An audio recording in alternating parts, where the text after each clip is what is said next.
আরেকবার ধন্যবাদ জ্ঞাপন করব এত বড় একটি ঐতিহাসিক শাসনকে।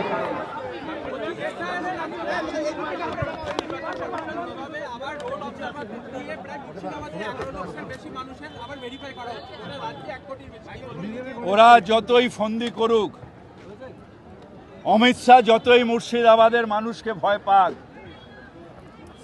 যতই ওরা আমাদের বাঙালির ভোটার কাটুক, বাংলাকে কাটতে পারবে না। অ্যাডজুডিকেশনের মধ্যে দিয়েই আমরা ভারতীয় আমরা প্রমাণ করব এবং আমি আদালতকে বিশ্বাস করি।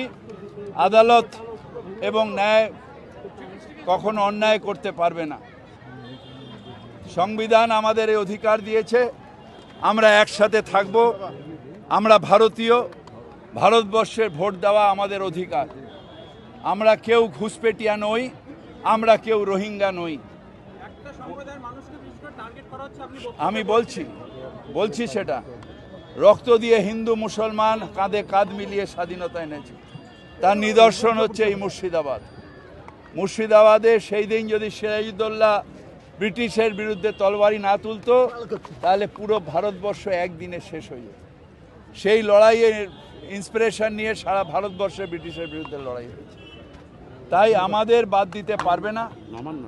আমরা বিশ্বাস রাখি আমাদের নেত্রী মমতা ব্যানার্জির ওপর, যিনি বাংলার মানুষের জন্য দৌড়ে সুপ্রিম কোর্টে গেছেন, সেখানে গিয়ে বক্তব্য রেখেছেন এবং দরকার হলে আরও প্রতিবাদ হবে।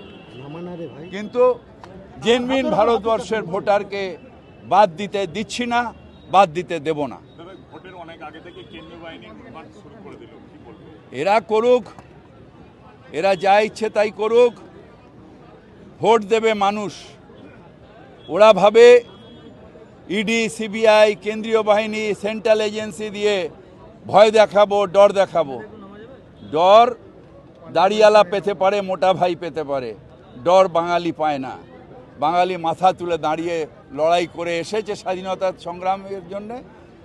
মাথা তুলে দাঁড়িয়ে এই সাম্প্রদায়িক শক্তির বিরুদ্ধে লড়াই করবে।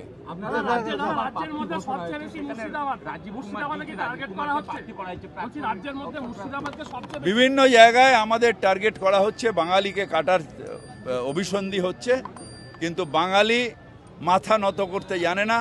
আমরা ভারতীয় এবং আমাদের ভোট আমাদের অধিকার, সেটা আমাদের ভারতের সংবিধান দিয়েছে। প্রাক্তন ডিজিপিকে প্রার্থী করাইছে, যেমনটা অভিজিৎ গাঙ্গুলি বিজেপির কাছে একটা মানে যে সমস্ত রায় দিয়েছিলেন সেক্ষেত্রে একটি টিকিট পেয়েছিলেন, বিজেপির ক্ষেত্রে অভিজিৎ গাঙ্গুলি, সেরকম কি বিচার ব্যবস্থা আলাদা, বিচার ব্যবস্থাকে পেনিট্রেট করাটা আলাদা অন্যায়। আর অনেক অফিসার এর আগে বিজেপিতেও রিটায়ারমেন্টের পরে অনেক অফিসার বিজেপিরও প্রার্থী হয়েছে, বিজেপির মন্ত্রীও এখনো আছে। সুতরাং আপনি শুধু রাজীব কুমারকে টার্গেট করবেন না।